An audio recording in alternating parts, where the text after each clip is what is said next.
Hi guys, I am Dr. Vinod Pankaj Misra and you are welcome in my YouTube channel Pankaj Institute of English. So dear friends, I am here with English speaking practice sentences. Dear friends, मैं आपकी सेवा में हाजिर हूँ, इसमें कोई दो राय नहीं है। क्या आप मेरी बात समझ रहे हैं? मेरी भूख मर गई है, जाले हटा दो, अब नहीं तो कब? क्या आपको थकान लग रही है? वहाँ जाना खतरनाक है, इसे सिद्ध करना कठिन है। सुनी सुनाई बातों पर भरोसा न करें, वह जानी पहचानी लग रही है, मैंने उसे कहीं देखा और आधी रात थी।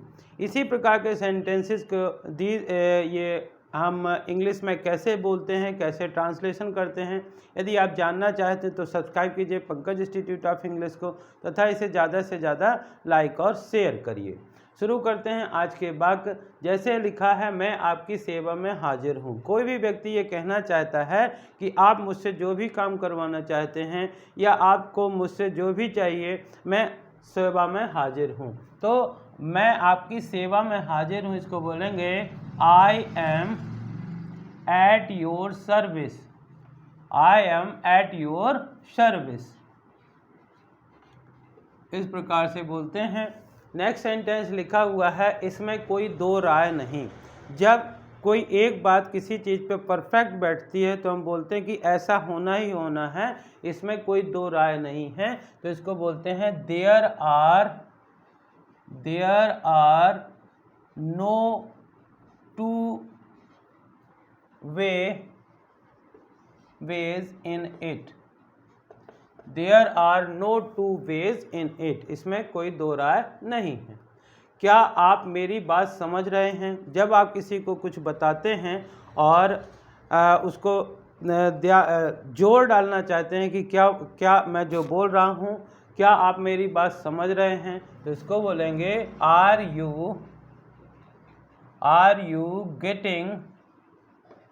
You getting my point. मतलब जो मैं कह रहा हूँ वो आपकी समझ में आ रहा है या आप मेरी बात समझ रहे हैं। इस प्रकार से are you getting my point. मेरी भूख मर गई। कभी कभी कोई भी व्यक्ति ऐसे आता है, बोलता मुझे बहुत भूख लगी है और तुरंत उसको खाना नहीं मिलता है, कुछ देर बाद बोलता है कि मेरी भूख मर गई है। तो इसको कह सकते हैं I have lost my appetite. Appetite मतलब भूख। और इसको हम ये भी कह सकते हैं कि I have spoiled my appetite. I have spoiled my appetite, आप इस प्रकार से भी कह सकते हैं। नेक्स्ट सेंटेंस लिखा हुआ है कि जाले हटा दो। डियर फ्रेंड्स, कहते हैं जो जाले होते हैं वो निगेटिविटी को बताते हैं, इसलिए हमें अपने घरों से जाले हटा देना चाहिए। तो जाले हटा दो, तो इसको बोलते हैं रिमूव द कोबवेब्स।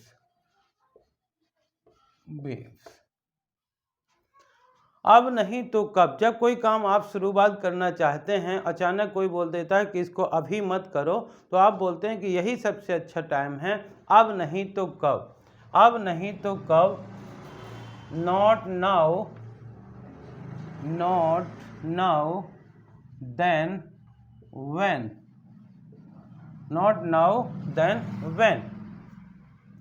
क्या आपको थकान लग रही है? जब कभी भी आप कहीं से घूम के आते हैं तो इस प्रकार से यदि कोई आलस कर रहा है तो हम बोलते हैं क्या आपको थकान लग रही है, तो इसको बोलेंगे आर यू फीलिंग।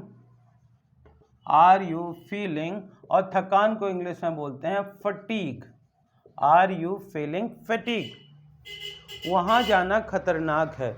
यदि कहीं पे मान लीजिए माइनिंग या विस्फोट हो रहा हो या कहीं कुछ बीमारी फैली हुई हो, तो हम कहते हैं कि वहाँ जाना खतरनाक है। तो इसको बोलेंगे it is dangerous to go there. It is dangerous to go there. कई बातें ऐसी होती हैं जिनको हम जानते तो हैं कि सही है, लेकिन यदि कोई कहे कि इसे सिद्ध करिए तो कहते हैं इसे सिद्ध करना कठिन है। तो बोलेंगे it is difficult to prove it. Prove it, it is difficult to prove it. कहते हैं कभी कभार कुछ लोग कुछ बोलते हैं, कुछ लोग कुछ बोलते हैं, तो इस प्रकार की बातों को बोलते हैं सुनी सुनाई बातें। तो जब सुनी सुनाई बातें होती हैं, हमको उनको पूरी तरह से नहीं मान लेना चाहिए, पहले देखना चाहिए कि क्या सच है। इसीलिए कहते हैं कि सुनी सुनाई बातों पर भरोसा मत करो। तो इसको इंग्लिश में बोलते हैं don't trust on hearsay, hearsay, सुनी सुनाई बातों पर भरोसा मत करो। Don't trust on hearsay. वह जानी पहचानी लग रही है। कई बार किसी फंक्शन में आप जाते हैं, किसी प्रोग्राम में आप जाते हैं, किसी भी व्यक्ति को देखते हैं, किसी महिला को देखते हैं, तो ऐसा लगता है कि वो जानी पहचानी है। तो आप कहना चाहते हैं कि वह जानी पहचानी लग रही है। सी इज़, और सी इज़ लुकिंग, जानी पहचानी के लिए हम वर्ड यूज करते हैं familiar. She is looking familiar, मैंने उसे कहीं देखा है। इसी प्रकार किसी व्यक्ति को आपको लगता है कि वो भी पहचाना सा है, उसे को आपने कहीं देखा है, तो बोलते हैं मैंने उसे कहीं देखा है। I have seen him, seen him, या हर भी कर सकते हैं, और कहीं के लिए somewhere. I have seen him, I have seen him somewhere, I have seen him somewhere.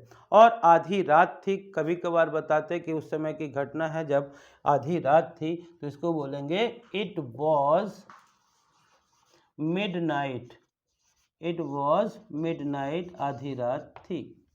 So dear friends, you can see these are very common sentences, these are very easy sentences. In sentences को यदि आप बार बार पढ़ते हैं, बार बार लिखते हैं, या केवल बार बार सुनते हैं, तो इन sentences का आप भी आसानी से यूज कर सकते हैं। You can use in your conversation with your friends and speak fluent English. तो डियर फ्रेंड्स, एक बार शुरू से लेके मैं आपको बताता हूँ। मैं आपकी सेवा में हाजिर हूँ। I am at your service, I am at your service, इसमें कोई दो राय नहीं है।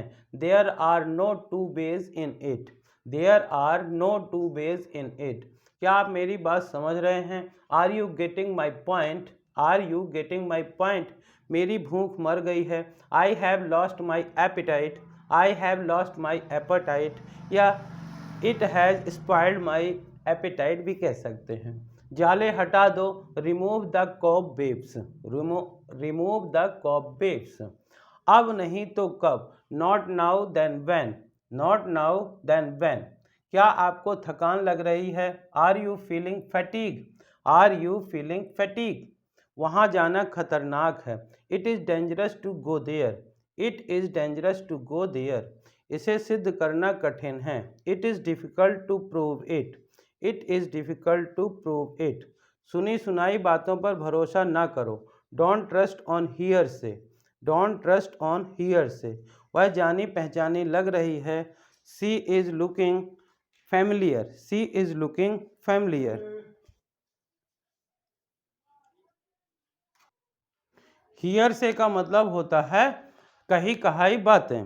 मान लीजिए अब हमको कहना है कि वह जानी पहचानी लग रही, सी इज़ लुकिंग फैमिलियर, वह जानी पहचानी लग रही, सी इज़ लुकिंग फैमिलियर। मैंने उसे कहीं देखा, I have seen him somewhere, I have seen him somewhere. और आधी रात थी, इट वॉज मिडनाइट, आधी रात थी, इट वॉज मिडनाइट। तो डियर फ्रेंड, इसी प्रकार के सेंटेंस हम अपने डेली लाइफ में यूज करते हैं। यदि आपको इस प्रकार के सेंटेंस पसंद आए हों तो इन्हें ज़्यादा से ज़्यादा लाइक करिए, शेयर करिए, और यदि आप चैनल के लिए नए हैं तो प्लीज़ इसे सब्सक्राइब करिए, बेल आइकॉन को प्रेस करिए, ताकि इस प्रकार के वीडियो आप तक पहुंच सके। Thank you for watching.